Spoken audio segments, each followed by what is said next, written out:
Purple Daily is daily Vikings entertainment. We just want the Vikings to win a Super Bowl before we die. I will ride with this group. Seriously, man. Please. And away we go. All right. Welcome into Purple Daily here, and a happy Judd's Camp Notes Day, because Judd's going to be out there today. It's 90 degrees sweltering heat at Vikings practice, bringing you all the notes you need for tomorrow's Purple Daily episode. Are you ready mentally, physically, emotionally? Spiritually, too. I am. Spiritually? I am. This is perfect for training camp prep, though. 90 degrees. Yeah. Some sunblock on, probably. It's your own a hat OTAs. for sure. Yeah, exactly right. Exactly right. So, no, I am very prepared to look around that glorious field and see what the Vikings are cooking now. Oh, let's go. All right, let's waste no more time here, because our guest on today's episode of Purple Daily spent 7 years in the NFL trenches. You may know him from CBS talking about football teams during games. You may know him from Westwood One, or maybe the Ross Tucker Football Podcast Network of excellent football content. He is the aforementioned Ross Tucker, making his debut on Purple Daily. What's up, boys? I love making my debut, by the way, because that insinuates that I will come on again. I love that, and I will. But I like that you're already putting that in the head of the listeners, the viewers, and me. That's like a subtle sales tactic there. We've got you penciled in for Mondays, Wednesdays, Fridays, alternating. if that's cool with you. So we're gonna talk Vikings. You off mic, you brought up, we didn't know you have a connection to Kwesi Adofo-Mensah we want to get to. But you're here on behalf of Future Fans, the football edition. So tell our audience about that, and we'll talk some Vikings. Oh, my gosh. I found out about this maybe like 6 months ago. Could have used these guys years ago, because my daughters are 13 and 11, and I feel almost like ashamed saying this. They don't really know that much about football. And I have a tough time getting them to sit there and watch a game with me, which is exactly what these guys from Future Fans have solved. So if you know anybody that has kids between, I would say like 3 or 4 to maybe 10 years old is probably the strike zone. You got to go to futurefans.com. I'm sure they got some type of discount there if you go there. I think it's 20% off or whatever. But these guys kind of cracked the code in explaining football to 5-year-olds or 7-year-olds. I at least go with my excuse, guys, which is that I'm away every weekend, calling a game for CBS and or Westwood One. So that's my excuse for why my daughters now are 13 and 11, and they're not that into it. But we all know what do kids want. They want to be like on their iPads. It's really tough to get your kid to sit there and watch the whole game with you and be into it, and hopefully be a lifelong Vikings fan, right? Like a lot of you guys were with your dad. So you got to check out the website. What it is a storybook-led activity box, right? So you read a story about like how the downs work. Then you do a beanbag toss game, and they get it. Okay, that's what first down means. That's how you get another first down. That's how you get a touchdown. So it's actually an amazing Father's Day gift to yourself, or maybe just tell your wife, give her a hint, because it's like the gift that keeps on giving. Think about how valuable it'd be if you just knew that your son or daughter or both or whoever would watch every Vikings game with you for the next 40 years on the couch. Amazing. Futurefans.com. Highly recommend it. These guys are Bengals fans that couldn't get their kids to watch the Super Bowl run a few years ago. I think the one guy said to me that this kid said, "I'll watch it next year, Daddy." No. It's the Bengals. Yeah, we're never going to the Super Bowl again. Like, you got to sit down right now and watch it with me. Futurefans.com. Highly recommend it. Really cool. Chapter 1 is what is third down. Chapter 3, sight adjustments. Chapter 5, void years. Yeah. Void Fire, years. Yeah. Fire zone. That's the problem, dude. You played guard. You're like, okay, this is a fire zone blitz. You got to be careful for this. And your kids are like, what's Dad talking about? Well, I realized, so I do the Eagles preseason games, and so I do a bunch of stuff during the season for the Eagles as well. So, and because of where we live and how we grew up, my family's Eagles fans. So I took them to the Super Bowl. The older one was turning 13. That's all she asked for. A week after, by the way, they were going. After all the ticket price went up, everything, Daddy, can you take me to the Super Bowl for my birthday? I'm like, oh, that would have been amazing last Sunday or maybe Monday. So I took her. We got it done. But just based on the questions they were asking me, I really could have used futurefans.com like 5 years ago. I did not do a very good job. I mean, they were good questions, but like part of me was like, holy crap, you don't know this? Like, I guess I just assumed they knew some of this stuff. They don't. Yeah. So give us, okay, so you're a big galaxy-brained guy from Princeton, and Kwesi Adofo-Mensah, who just signed a contract extension, was at Princeton. You guys overlapped. Tell us your connection. Okay, so here's what's so interesting about Kwesi. I don't know if we overlapped 1, 2, or 3 years, but I believe he's a year or two younger than me, and I don't remember him at all. And so it's really rare for there to be an NFL general manager that went to Princeton when I went there. I went to school with you. He was not on the football team. Now, I think maybe was he on, you guys might know more than me, Judd. I don't know, but maybe he was on the basketball team for like a year, but I don't remember this guy at all. Okay, not at all. And I'm talking with a guy, a teammate of mine that was a couple years younger, and I say, do you remember this guy? Like, I don't remember this Kwesi guy at all. And he says to me, oh, he remembers you. And I thought, uh-oh. No. That's not a good sign. It could either be something that happened at the fraternities or something that happened elsewhere. Thankfully, it was not the fraternities. That could have been real bad. But it was evidently Kwesi remembers playing intramural basketball against me. Yeah. And so what happens is, you guys can appreciate this, right? So I'm almost 6'5", and in college, I'm 290, 295, 300 pounds. So you play intramural basketball, and they're usually either like, they might be tall, but they're thin, or they're a smaller guy, and they all think that they can really like body you up, right? They all think they can like put their elbow in you and lean in you, like I was like Shaquille O'Neal, okay, of Princeton intramural basketball. And so I just remember thinking, I actually talked about this, it's funny, on today's Ross Tucker football podcast, but I would usually let him do it a couple times, right? And then I'd be like, you know what? It's a Tuesday night. I have an exam tomorrow. Like, I'm not letting this kid like push on me all night. Like, I'm not going to have this happen, right? Yeah. So evidently, and I believe the story because I know I did this a number of times. It's intramural basketball. There's no refs. There's nobody there, right? So about the third or fourth time down, if they're like really getting low and lean on me and putting their elbow into me, I would just like stop and just go, bam, right in their chest as hard as I could. And it like, they're not expecting, because they were doing it for 3 or 4 times down the court. They were not expecting that. And it would just like jolt them. Oh. And then the whole rest of the game, we were cool. They just wouldn't, they would not do that anymore. Well, evidently I did that to Kwesi. Oh, man. and he remembers it. I don't, because he was just one of many. But he remembers it. He remembers me elbowing him in the chest hard. Now, a couple years ago, I think I did that big game on the radio when they came back against the Colts.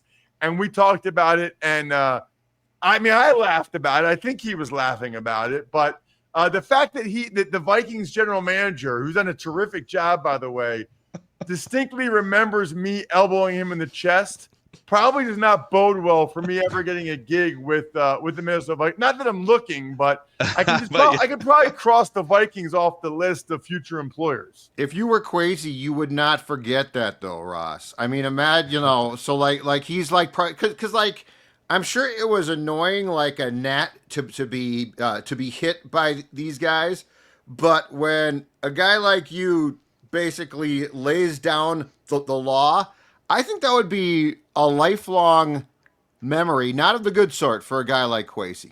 You know what? It's funny that you say that, because if you think about it, now he played high school basketball and stuff, but there probably aren't, like, if you're an intramural basketball, you probably have not had like an NFL-sized lineman elbow you hard in the chest ever before or ever will again, right? Like, that might be, for a lot of people that like haven't been in fights in life, that might be like your most visceral, violent experience of your life, right? Is like a hard elbow to the chest. And then I go on to play 7.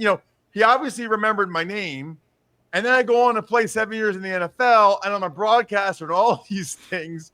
So, yeah, obviously, like I said, there were times, it's funny, not that you guys care, but the only guys that would really, try to go toe-to-toe to us physically sometimes were the water polo dudes. Because the water polo dudes are actually, they're 6'4", but they're in good shape. And I didn't know this. Under the water, they punch each other and stuff. Those guys are pretty mean. So they would body us up a little bit. And then it was always midway through the game where it would get testy and really tested. And then I'd have to be okay, guys, it's over now. I'm done with it now. I know you're tough and I know you're good for water polo, but I can't say it on the show right now. I will end this right now. So, and they'd be okay, it's cool. It's cool. This is I want to ask you a couple of Vikings questions, but there's this raging debate about the Olympic flag football 2028 and the current U.S. flag football quarterback who's 34 years old. He's 5'7" and 150 pounds. All due respect to him, saying that just pump the brakes on NFL players just jumping into flag football. If you give NFL players, I know that it's how do they grab the flags? They're not used to it. If you give NFL players a month to prepare for almost any athletic competition, flag football at the top of the list, I think they'll be fine. That's just my take on it. I agree. Now, I think those guys should have a chance. The interesting thing is size is not the fact that he's 5'7", $145, that helps him for flag football. You know what I mean? Lower to the ground. Guys that are good at flag. I'll say this. Gosh, I'm sorry. I'm telling all these other stories, but real quick, when I played for the Patriots, okay, it was awesome. We would do these charity basketball games or charity flag football games, right? Against teachers or cops. They would give us $500 cash to get everybody to come to the stadium, right? I'm sure they don't do this now. They would never allow it now with an injury or something. But we would go to packed high school gyms, $500 cash, or a couple times we played flag football. To see NFL players against normal people in any capacity, we played flag football against these cops 20 minutes north of Boston, okay? And there's some athletic cops. But we brought Lawrence Maroney and Ellis Hobbs. They were our 2 kick returners for the Patriots. When I tell you that the cops couldn't get the flag, guys, they couldn't get within 5 yards of them. Exactly. Not even close to getting within 5 yards of those guys. Maroney, former Gopher, by the way. Yeah, well, the Badgers couldn't get within 5 yards of Lawrence Maroney when he played. By the way, speaking of running the football, let's just go right into the meat and potatoes here. Yeah. Jordan Mason next to Aaron Jones. The Vikings have not been they've had some runs with Adrian Peterson, Dalvin Cook, but under Kevin O'Connell, the biggest offensive weakness is they haven't run the ball well. They don't score touchdowns on the ground. They can't, once they get in the red zone, it's Sam Darnold, we're just going to keep throwing it to the back pylon until, the downs run out.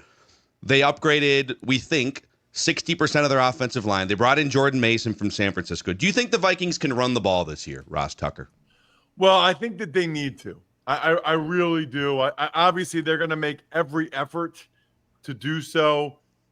It's interesting when a team revamps the entire interior offensive line, especially, I would say, with they had some guys that had been there for years that they replaced, right? That, they thought those guys were the guys. They tried. It just wouldn't work. So they feel like they're upgrading at all of those spots. I think most of the things they've done this offseason have been smart and have been with the idea of trying to put McCarthy in the best position to succeed.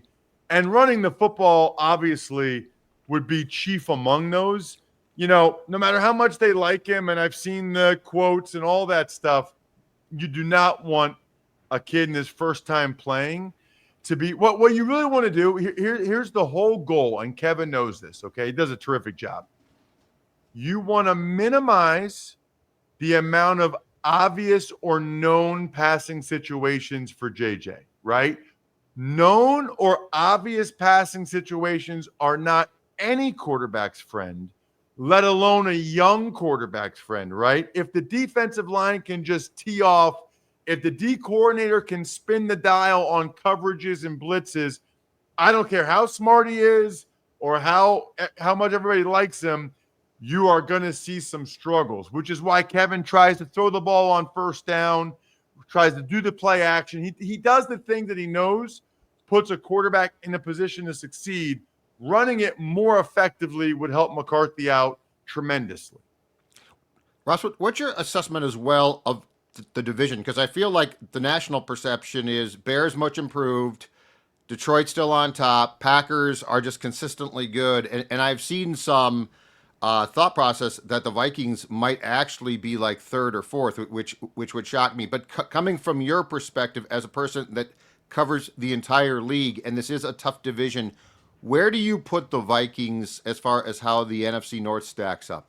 Yeah, I feel pretty confident about this. I think that the two best teams in the division, and I'm not going to make any friends here, but follow me on social media anyway, at Ross Tucker NFL. I think the two best teams in the NFC North are the Packers and the Lions. And I think that they both feel like 11-plus win teams to me. And then I think the Bears and the Vikings are probably both fighting for third or fourth place. And I would peg them around 8 or 9 wins, right? I have a healthy skepticism, I would actually say, of both quarterbacks. JJ McCarthy, this will essentially be his rookie season. Now, I will say this. I think it was it against the Raiders he played in the preseason last year? He looked awesome. I was like, we're still high off. We're still high off that. He looks amazing. But it's not just his rookie year. He missed so much practice time. I just, it would be unusual if he didn't have some serious growing pains. And I'll say this too, guys. No matter what the Vikings say about JJ McCarthy and how much they love him and, he's the guy, they wanted Darnold back. And then when they weren't going to get Darnold back, they wanted Daniel Jones back, right? And they were offering these guys pretty darn good money. So as much as they're sold on JJ McCarthy, they weren't that sold, right? I mean, they were offering these guys over $10 million a year to come and be their quarterback for this year, or at least give them that option. So they have some doubt there about McCarthy and how ready he'll be, especially early. So I peg them and the Vikings and the Bears probably between 7 to 9 wins. Now, one of them could surprise me. The Caleb Williams, there's just a lot there that concerns me. I don't know if he's ever going to quite get there. There's a lot of things around him that have already happened or things I've heard outside that those guys don't end up being top 5, top 10 quarterbacks usually when they have some of the things that Williams has. So I think there's 2 tiers right now in the NFC North. That's how I would layer it. We want to throw a couple quick hitters at you here. So we have a bunch of just sort of main benchmark segments on Purple Daily throughout the week, and we want to do a quick hitting version of a couple of those. So on Wednesdays every week on this show, I think we're the only show in America that puts statistics next to our predictions every week. We literally have completion percentages. If you say something on this show and put it out in prediction form, we will hold you accountable when you are wrong. So we're going to put you on the spot. The segment's called Write That Down, but give us a Vikings-related prediction. You kind of said 7 to 9 wins, but give us something we can hold you accountable for. Got it. Okay, you're one of those shows. All right. How about Isaiah Rodgers get some discussion for the Pro Bowl? Yeah. Okay. We can. Yeah. I mean, we see the underlying talents and metrics. He might start, Ross. He might start on the outside. Flores loves him. I think he will. I think he will. So, and I think because of, Byron Murphy and some of the other guys, I think he'll see a lot of balls come his way. And I wouldn't be surprised if Rodgers, has a bunch of interceptions and maybe a pick 6 or 2 because he's really good with the ball in his hands. So that would be one. I'm more of a player to emerge prediction guy. than like a statistic, because I don't follow the statistics that close to tell you like Aaron Jones, who, by the way, will be a guest coming up soon on the Ross Tucker Football Podcast. Love that dude. I don't even know. Like, I think Aaron had about 1,200 yards. Like, I don't pay attention to individual statistics enough. I'd rather give you like a breakout player like that. Love that. Yeah. I also think in Flores' defense, with the way he brings pressure and stuff, and quarterbacks have to get it out quickly, I think Rodgers will jump a couple underneath routes. Write this down. This is my prediction. Isaiah Rodgers may have multiple pick sixes this season. How about that? That's a write that down. Now he's got the spirit of the segment right there. Okay, one more for you. Give us your favorite random or semi-obscure Viking of all time. Ooh. Man, I could do a lot of these. It's so funny because the first guy that came to mind isn't random or obscure at all, but like he's like the quintessential Viking, and that's Jimmy Kleinsaucer, right? Yeah. But he doesn't count, right? No, that counts. He's not random. He's like Mr. Viking, I feel like. I think to Vikings fans, he's not random because he's Jim Kleinsaucer, man. He's H-back, baby. Tight end and an H-back. The NFL needs more. I feel like we need to bring back the neck rolls. Like we need more Jim Kleinsaucer. You know what I'm just thinking about right now? I'm sure I have in 7 years. But right now, I do not remember playing against the Vikings, which is so weird because I'm trying to think, certain teams I played against so many times. I don't remember playing against the Minnesota Vikings. Let's go for your career. Washington, 01-02. Judd covered a lot of these teams on the – well, now this is kind of before Judd covered the beat. Cowboys, 02. Washington, You never played the Vikings, according to your Pro Football Reference page on your game log here, Ross. Yeah, but not even game log. I mean, like even like if I was a backup or didn't get in the game, I just don't remember. Yeah. I never played at the Metrodome, right? So I never played there. Washington 07. But I was on IR. Okay. Yeah, so Washington 07, I was on IR, and I knew I was retiring, and I sold my tickets every week to get free furniture. You and Mike Tice just selling your tickets right there. Tice sold a Super Bowl I'll give you guys two Vikings quarterback stories. You guys ready? Please. Actually, I got 3 Vikings quarterback stories.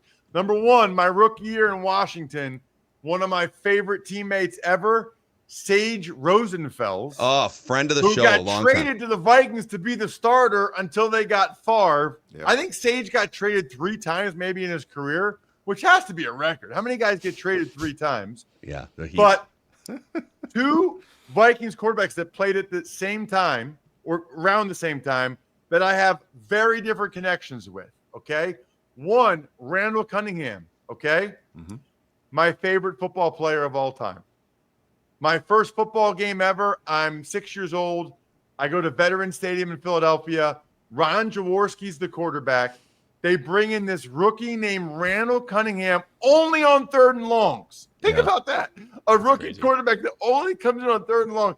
And it was either an interception or he scrambled for 30 yards. Or it was, I got Randall Cunningham's autograph at least double-digit times at training camp when I was growing up. But then fast forward, as a rookie in 2001 in Washington with Marty Schottenheimer, our starting quarterback is Jeff George. Yes.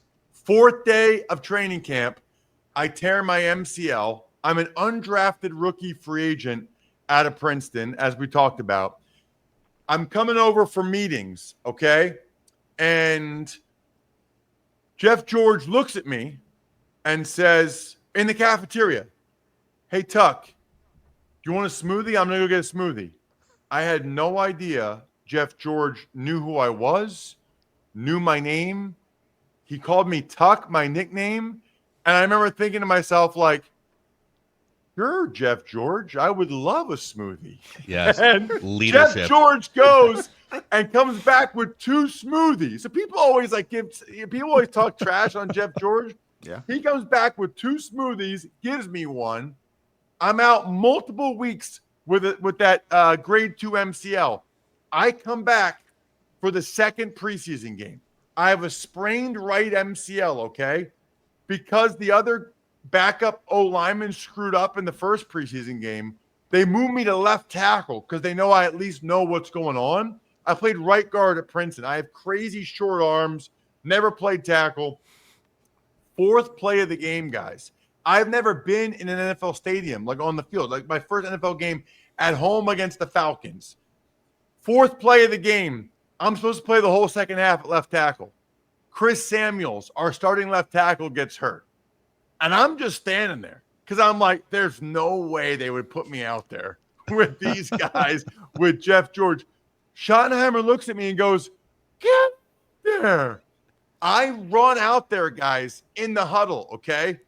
It is Jeff George, Stephen Davis, Michael Westbrook, Steven Alexander's at tight end. I had been playing Madden with these guys in my dorm room the last 6 years. It's my first time in the huddle with them. They don't even know my name, and I have a sprained MCL. So after the first play, I say to Jeff George, I say, hey, Jeff, I will not let them beat me inside, and I will not get run over, but they're coming around the edge. And he goes, got it. He goes, got it. Got it. So you guys should pull the tape. Jeff George, listen, this is like his 15th year or something. Jeff George had zero interest in getting – this is back when the starters played the whole first half. Oh, yeah. Jeff George had zero interest in getting hit at all in a preseason game because this rookie out of Princeton. You're supposed to drop back to like 9 yards and step up to 7. Jeff George is dropping back to 5, stepping up to 3. He threw every ball in less than 2 seconds. It is hilarious. Meanwhile, that's how I made the team. He didn't get hit one time, because I did what I told him I was going to do. And the coach was like, oh, my gosh, this undrafted kid from Princeton can play left tackle and our quarterback doesn't get hit one time. So I love Jeff George. Anybody that doesn't like Jeff George, I got a problem with because that guy was awesome to me on multiple occasions. Amazing. And the 1999 Vikings led by Jeff George, who took over for Randall Cunningham. Why did that happen, by the way? Refresh my memory. Yeah. Cunningham, coming off the infamous Falcons game in the I know championship game the previous season, Cunningham got off to a rough start. And the legend is from a player in the locker room. He was awful for a half at Detroit, and he told Denny, I can't do it, just pull me.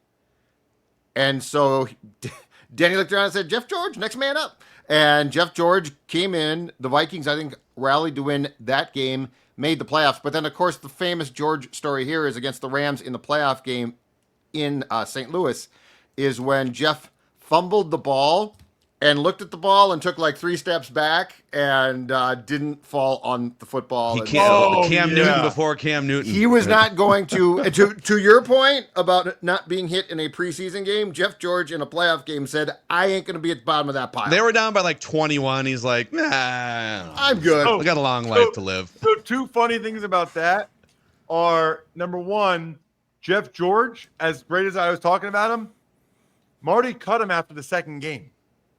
So I come into the facility and they're like, do you guys know what happened? I'm like, what? Like, we just cut Jeff George, our starting quarterback, after the second game. I was like, wait, what? Like, I didn't know that was a thing. And also, you referenced that 98 Falcons game. Obviously, it's probably the most well-known Vikings game ever, at least during my lifetime, right? Yep. Well, that whole D-line for the Falcons that went to the Super Bowl, that was the D-line when I got in that preseason game. It was like Brady Smith and Patrick Kearney and Travis Hall and Shane Dronette, and they were all like 6'6", 300 with like, they all looked like Drago from Rocky IV. And I was like, oh my God. Like, I thought I was going to die. That's a great story. Love it, man. Ross Tucker, everybody, making his debut on Purple Daily 5 days a week now. No, I'm just kidding. Futurefans.com and check out their football edition. And then if you haven't already, I'm sure most of you're one of the OG football podcasters. The Ross Tucker Football Podcast. You have a YouTube channel. Go click the subscribe button on that thing if you're a YouTube fan. And yeah, man, thanks for joining us and talking some Vikings and telling some stories, Ross. Hey, it is my pleasure. I love it up there. I love Vikings fans. I love the new stadium. I love that when I come there, Vikings PR has a special spread for me because they know about my hashtag Tuck spreads on social media at Ross Tucker NFL. Love everything about Minnesota other than how freezing cold it was when the Eagles won their first Super Bowl that year up there. Yeah. That was rough. It was aggressive. It was even more rough for Vikings fans who had to watch that happen in their own stadium after getting drubbed 38-7 by the Eagles the 2 weeks prior. Oh man, that game was not close. I don't know. When the Eagles get it going in the playoffs, they really get it They going. do. Yeah, it's an avalanche. Love it, man. Ross Tucker, everybody. Appreciate you Thanks, coming Ross. on Purple Daily. CFL, it's my pleasure. Thank you so much. All right, there he is. Hey, before we get to our hottest Vikings take of the week and our random Viking of the week here, let's go to the best convenience store and gas station in the upper Midwest. Quick Trip, Judd. Absolutely. Guess what, folks? If you stop in a Quick Trip, you are going to say, is this a grocery store? And the answer is no, because it's easier than a grocery store, but the answer is it has just as much. I mean, look at all of these delicious items. If you're driving to work and you forgot lunch, who cares? Just stop at the Quick Trip. Pick up something to eat. You are going to be very happy that you did. When you go to a Quick Trip, if you've been to other convenience stores, be prepared to be amazed, though. The service is great. It's friendly. And the store is absolutely outstanding. And if you don't have it already, you don't have a lot of time in your life, that's fine too. Put the app on your phone. Stop in a Quick Trip. They will have whatever you need waiting for you. It's that easy from our friends at Quick Trip.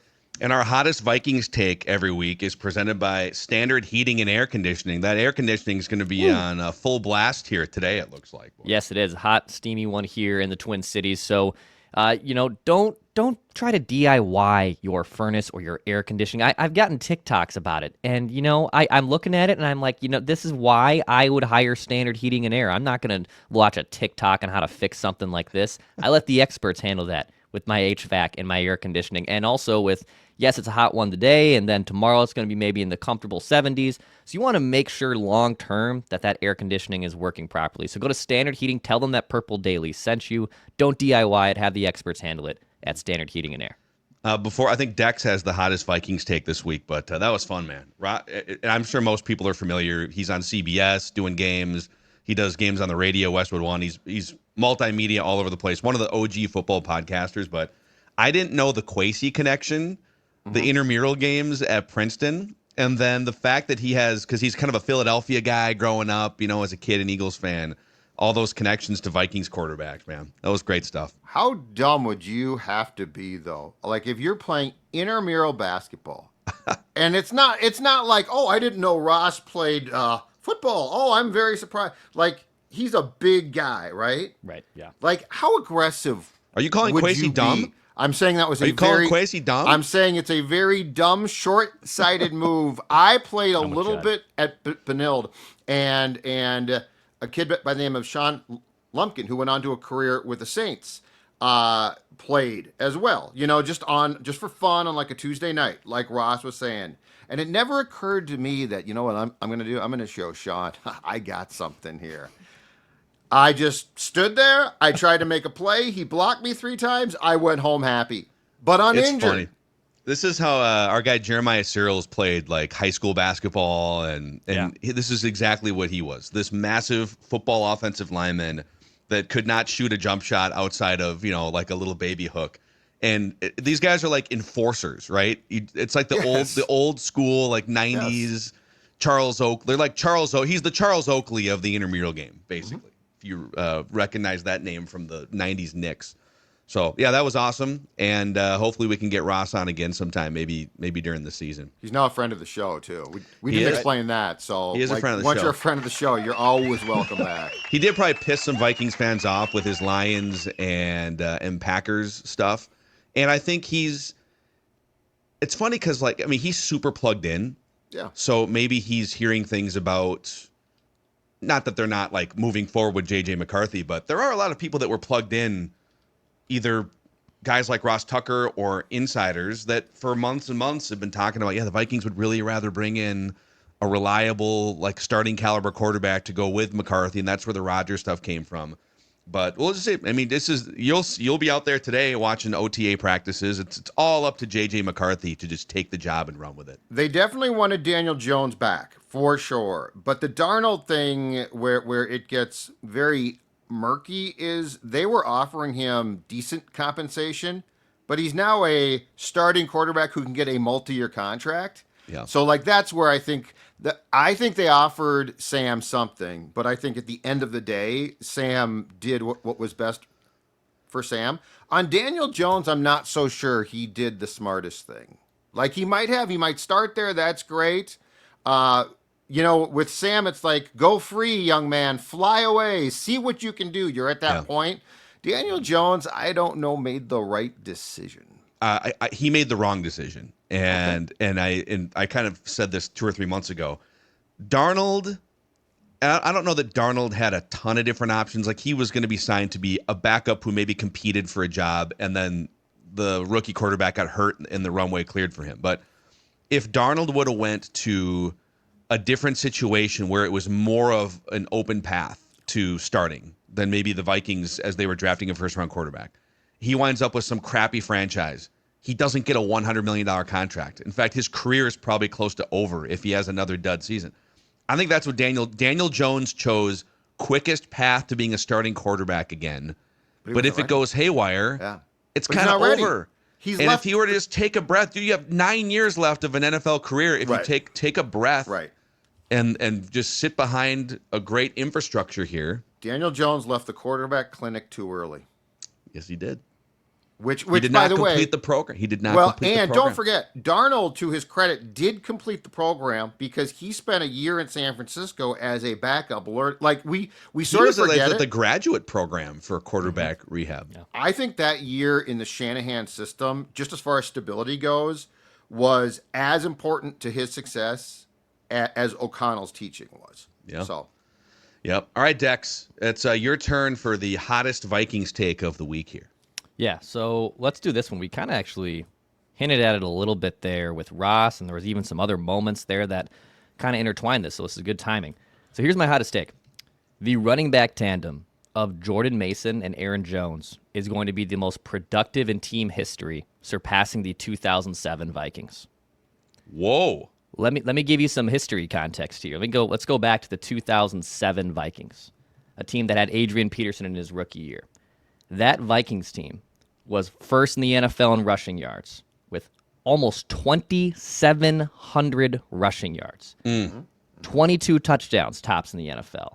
5.3 yards per carry, also tops in the NFL. You had a rookie AP. You had productive still Chester Taylor, who was coming off a great year. Those two guys were phenomenal. Tavares Jackson also ran a little bit there. That helped out with the rushing yards. But obviously, the bulk of this comes from AP and Chester Taylor. Last year, Aaron Jones, even though wasn't able to find the end zone as much, still averaged 4.5 yards per carry. Jordan Mason in San Francisco, in 12 games, 6 starts, added 5.2 yards per carry. So there was productive units there between those two.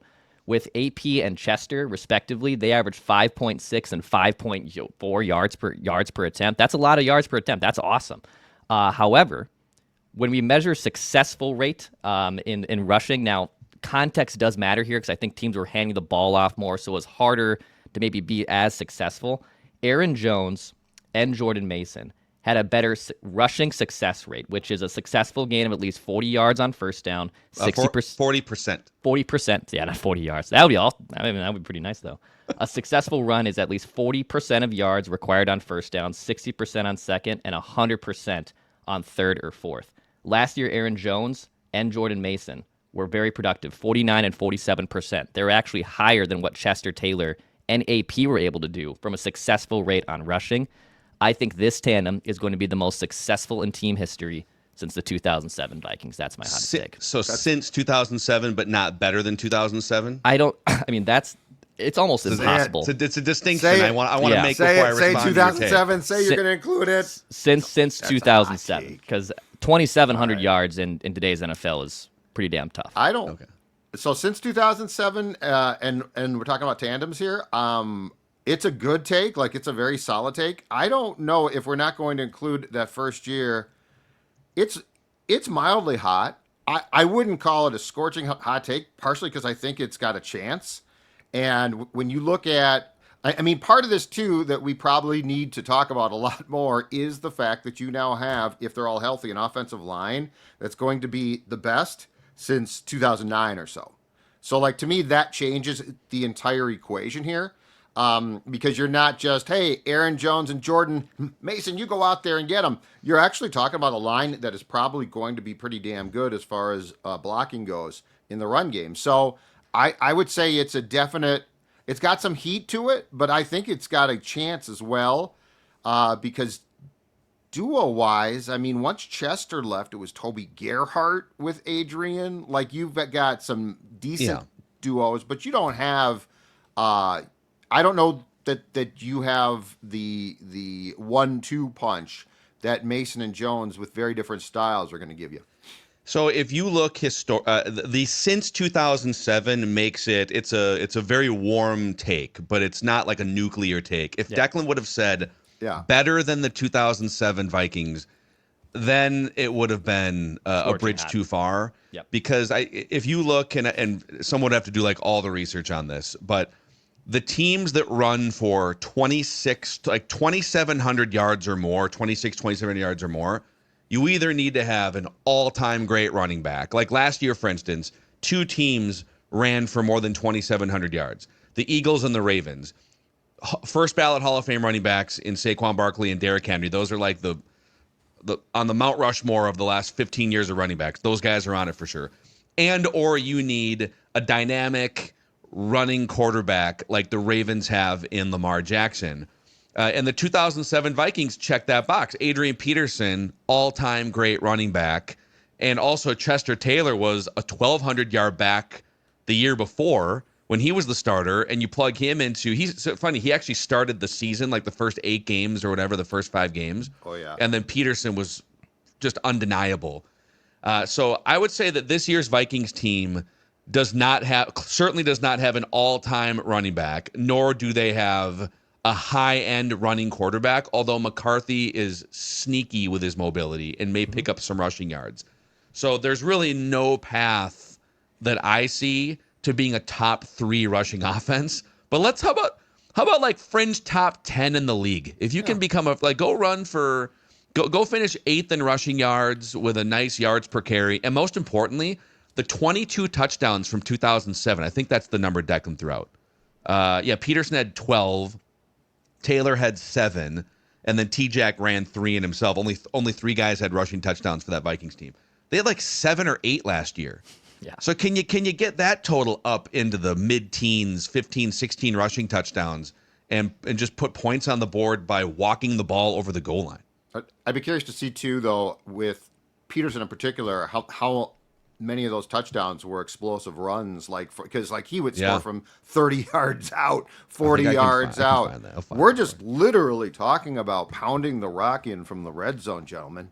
That's all we're talking about here. We're not looking for Aaron Jones to go 50 and, dare I say it, get loose. We're talking about just, can you get the ball in from the 3-yard line? I mean, that Detroit game is the poster child for what the problem was. Because if you look at the stat, you guys, Kevin O'Connell ran the ball more last year than I think he did in his first 2 years. And the Vikings weren't at the bottom of the league entirely in rushing attempts.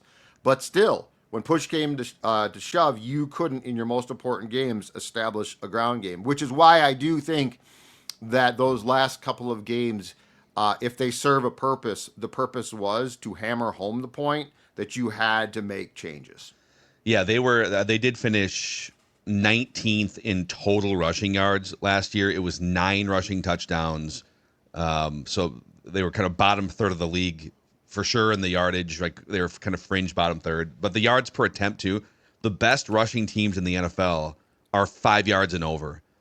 The Lions, I think, they're at 4.7, but the Lions score so many touchdowns with all the different actions they run. So by the way, I did find Peterson's touchdown log from 2007. How crazy. So his first touchdown was the swing pass from Tavares Jackson against the Falcons in the first game of the season. Yep. 60 yards. Here are the distances on his rushing touchdowns that year. 11, 67, 73, 35, 20, 1 yard. His first touchdown against the Chargers in that historic game was a 1 yard rush. Then the other two in that game were 64 and 46. And then he got hurt for a little while, came back in December and had rushing touchdowns of 16, 13, 1, and 8. Fun trivia fact about Peterson. So the first touchdown of his career was the swing pass for 60 yards against the Falcons. He did not catch another touchdown until 2010. Yes. Week 9 of 2010, that home game against the Cardinals, where the Vikings season was like on, they were like 2-5 and their season was on the brink. Yep. Because as long as Chester was here, he was more of the receiving running back, and quite frankly, I mean, that was never a strength of Peterson's. So, but I think for the list that you just went through, if I heard that right, I think you gave me more non-red zone touchdown runs than a red zone touchdown run. Hey, listen, I'm not going to be picky. However they get from 9 rushing touchdowns to 17. But think about that for a second. But think about how stupid that, like crazy stupid, that type of statistic is. They literally had a home run hitter. There's a lot of quarterbacks that don't throw a 73-yard touchdown and a 67-yard touchdown and a 64 and a 46 in a season. So, all right. If 2007 is the bar, then if you can get like 80% of those numbers, I think you chalk it up to a successful running attack. Random Viking of the Week coming up here. 2 men in a truck powering today's episode of Purple Daily Dex. Yeah, that's right. If you don't have Ross Tuckers in your life, if you don't have big guys that can help you move, and by the way, don't burden your friends with the move. Hire the experts at 2 men in a truck. That's what I did. My wife and I were bopping around town on Saturday and Sunday yesterday in St. Paul, and I saw so many moving trucks. It's moving season right now. It's the beginning of the month. It's the beginning of summer. It's hot. You don't want to have to worry about this. You need to let the experts do it. That's what I did with 2 men in a truck. Go hire them. Tell them Purple Daily sent you. Go to 2meninatruck.com to get your quote today. Also, Federated Insurance is here. It's like speaking of Ross Tucker, offensive lineman guy, meat and potatoes guy. It's like Federated's like having 5 great offensive linemen protecting your business as you drop back. You don't have to be like Jeff George and only dropping back 4 steps because you're worried, that the Princeton rookie is going to let somebody go by. Federated puts together a customizable lineup of industry-specific coverages. So whatever industry your business is in, you can find a list of the industries Federated specializes in at federatedinsurance.com. They put together a customizable lineup, risk management services to help you grow your business. Federatedinsurance.com to find out more. Federated, where it's our business to protect yours. All right, dudes. Time for another random Viking of the Week. It's been a couple weeks since we've done this segment here. Since we reset this thing a couple months ago, I have 4 wins. You guys don't have any wins yet. It's 4-0. Yeah. It's not. What do you have to say for yourselves? It's only 4. It's Shameful. early in the season. It's early in the game. There's plenty of time to turn this thing around. I'm always, you know what? On to the next play. On to the next player who we might or might not know really, really well.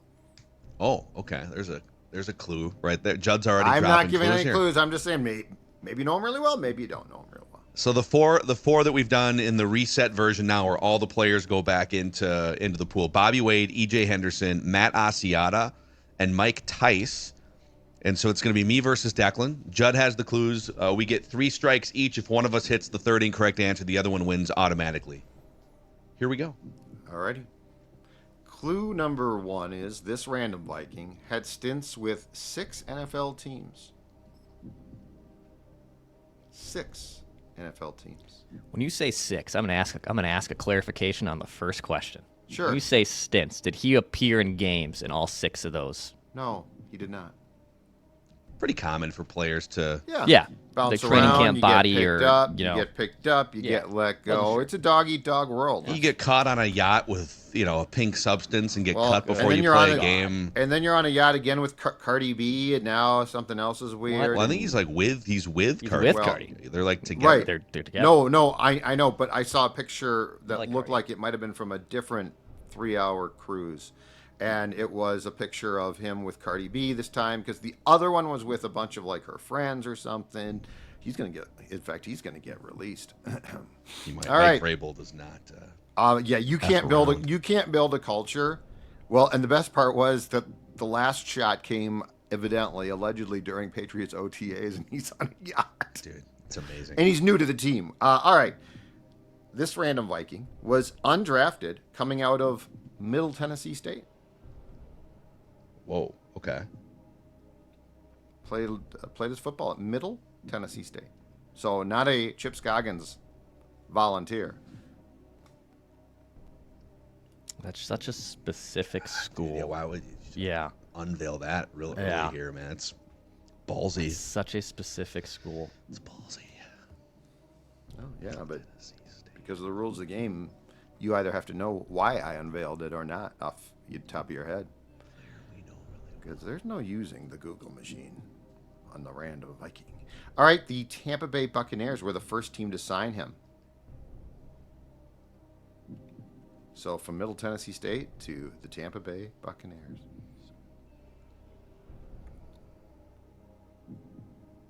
Why do we know him really well? Yeah. No. Why do we know him really well? Maybe you do, maybe you don't. I might have thrown a curveball. This random Viking at Lincoln County High School in Fayetteville, Tennessee, Scoggins territory again. He lettered in football, baseball, and basketball. Intramurals? Throwing elbows? He might have been. You never know. I would advise against it, but he was young. All right. Keep racking our brains. The next clue is Hinkle and Einhorn. the next clue is the places football will take you, because his professional stops included playing for the Barcelona Dragons in the World League of American Football. Okay.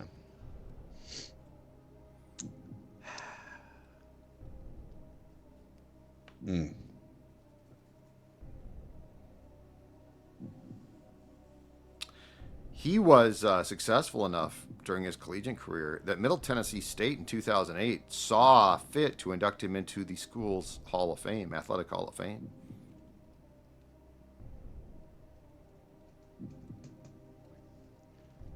So he would have been. It's not him. I don't think it's him. He didn't play for 6 teams. While his first team was the Tampa Bay Buccaneers, he actually was on their practice squad. So the first actual NFL playing time for this gentleman came with the Indianapolis Colts. So the Bucs signed him, had him on their practice squad. He never played for him, like Declan said after the first question. But he did eventually make his NFL debut with the Indianapolis Colts. In the regular season, I should say. I have no idea if he played in preseason games. Man.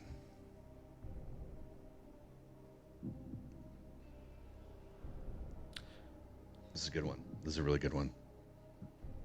This occurred, just for some context, if the World League of American Football didn't help that much, this occurred with the Colts, his game did, in 1997. Wow. Okay.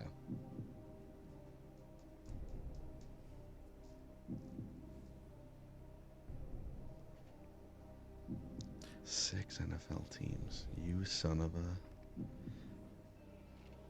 He also played in games with Buffalo Bills, Cleveland Browns, and Minnesota Vikings.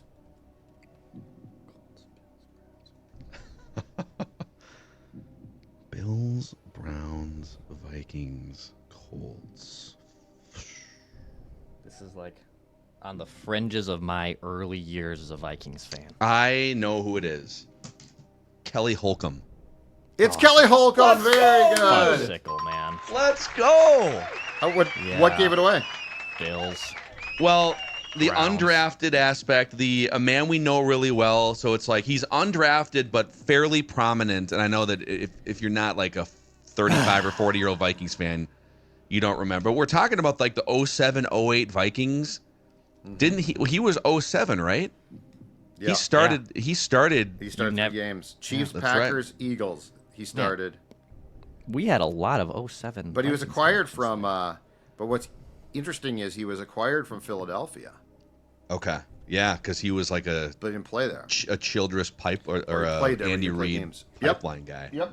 That was Wow, an so- incredible job of beating around the bush for a quarterback. Like you never gave any clue that was a QB. I did not. At well, all. I was about to though. Right before Phil guessed, the next set of clues was going to have to be. Kelly. 'Cause, And like, he wound up in Barcelona. So he's I was like clearly walking a you up fringe to roster it, guy. so like eventually I had to, but I didn't want to for like the first 8 to 10 clues. And then the Browns clue kind of gave it too because he once threw for like 400 yards in a playoff game. That was against Pittsburgh. That was in the next set of clues. Yep. But- Crazy. Wow. 5-0, Phil. Very 5-0. good. Let's go. 5-0. Insurmountable. It's up to me. It's up to me to get on the heater starting next week. Up So to Dex will me. have the clues next week. And just remember, Dex does not like a guy who's won a lot consecutively. He calls these streaks menaces. He likes to break streaks. So let's just say this could get dicey. He's not going to have a chance next week. Well, you're saying Dex is going I'm to try saying when and Dex like, gives screw the- me next week. Yes, when Dex gives clues. Remember when I had that long Phil. Remember when I had that long Twins win streak in Random Twin? Declan eventually became very upset, and He emailed me the clues and the answer and before made he sure. said, just act Well, like you he don't could just know. email you the answer. You wouldn't need to do the clues. If you just send me the answer, Dex, I'll be good. Thank you. Tomorrow, Judd's camp notes from Vikings OTAs. He's going to be out there today. This afternoon, it's the second spring practice open to reporters and the like. So should be a juicy episode tomorrow. And Wednesday, write that down. Predictions. We are in full swing. You think the season ended like 5 months ago? No. It's 365, 24/7. It's also here. started. That's right. Like the season has started. We're on the field now. You damn right. So- it may be shorts and it may be non-contact, but there's a lot of things happening on football fields. Go time, boy. All right, he's Judd, he's Dex, I'm Phil, and this is Purple Daily, where we just want this football team, the Vikings, to win a Super Bowl before we die.